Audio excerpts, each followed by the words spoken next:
जेवर की तर्ज पर मुआवजा देने की मांगों को लेकर किसानों द्वारा किया गया महापंचायत का आयोजन। चोला क्षेत्र किसान वेलफेयर सोसाइटी के नेतृत्व में किया गया था महापंचायत का आयोजन। किसानों की सरकार से मांग, जल्द करे किसानों की सभी मांगे पूरी।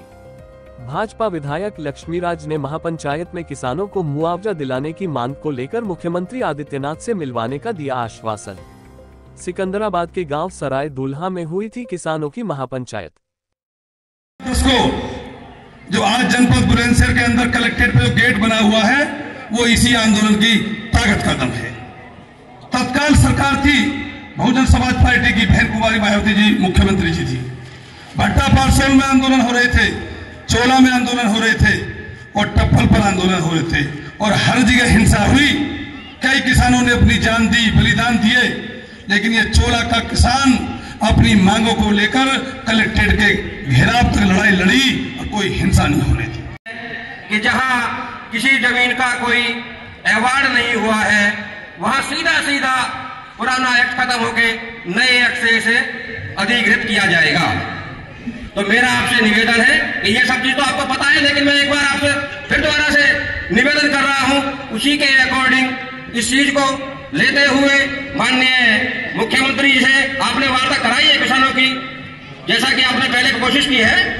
तो मेरा आपसे निवेदन है कि जिस तरह से जेवर के किसानों की बैठकर एक महापंचायत करके माननीय मंत्री जी ने बैठ के आपस में मामले को सुलझाया है, इसी तरह से आप यहाँ के किसानों को एक बार मुख्यमंत्री जी के पास ले जाइए। इनकी बातों को आपने रख तो रखा ही है और उनके बड़े पैर में करते हुए एक बार पुरजोर तरीके से बात को रखते हुए मेरा आपसे निवेदन है कि इस मामले को सुलझाइए। वेलफेयर सोसाइटी ने आपको आमंत्रित किया है। किसानों की मांग थी कि जिस तरीके से नोएडा का मुआवजा दिया जा रहा है उसी तरह चोला औद्योगिक क्षेत्र के जो किसान हैं उन्हें दिया जाए, क्योंकि काफ़ी समय से लंबित है। इस पर आपका क्या कहना है? आज किसानों ने जो हमारी चोला संघर्ष समिति जो 26 सालों से संघर्ष कर रही है और एक पुराना मुद्दा हो गया। मैं भी लगातार जब से विधायक बना हूँ स्वतः ही इसको संज्ञान में लेकर और किसानों की मदद से काम कर रहा हूँ। माननीय मुख्यमंत्री से इनकी किसानों की मीटिंग भी हुई है, बैठक हुई है और माननीय मुख्यमंत्री भी इस पक्ष में, किसानों के पक्ष में है कि या तो 4 गुने जो समय जो नया नियम आया है, जो नया अधिग्रहण आया उसके अनुसार इनका मुआवजा मिले। और मेरा पूरा विधायक होने के नाते नहीं, मैं इनका बालक हूँ, इनका जो है इन्होंने मुझे आशीर्वाद दिया, इस नाते मैं हमेशा इनके साथ हूँ, किसानों के साथ हूँ और सरकार भी इनके साथ है। 10 सालों से आपकी सरकार है, अब तक ये जो किसानों के मुद्दे हैं वो अब तक क्यों नहीं सुलझाए गए? सरकार 2017 में आई है, आप पत्रकार है, लेकिन सरकार 10 सालों से नहीं है। केंद्र में 10 साल हो गए हैं। ये मुद्दा केंद्र का नहीं, प्रदेश का मुद्दा है। प्रदेश में 5 साल हो गए, पिछले विधायक भी भाजपा की नहीं है।